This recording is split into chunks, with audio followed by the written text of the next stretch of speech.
ආයිබෝවන් ඔයා මේකතු වෙලා ඉන්නේ විශ්වතරණය YouTube channel එකත් එක්ක.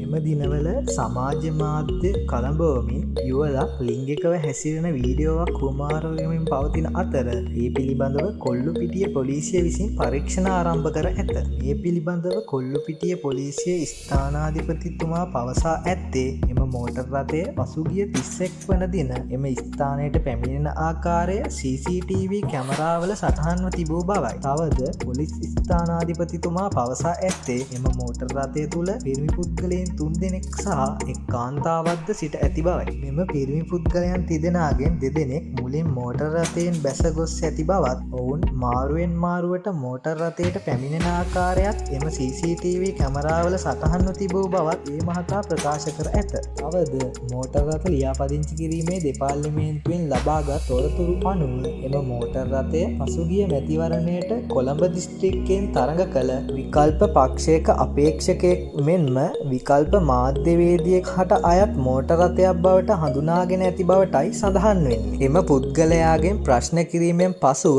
සියලු තොරතුරු අනාවරණය කර ගැනීමට හැකි වූ බවත් මේ හා සම්බන්ධ සියලුම පුද්ගලයින්ට තරාතිරම නොබලා දඬුවම් දෙන බවටද පොලිස් පරීක්ෂක ජයසිරි මහතා ප්‍රකාශ කර ඇත.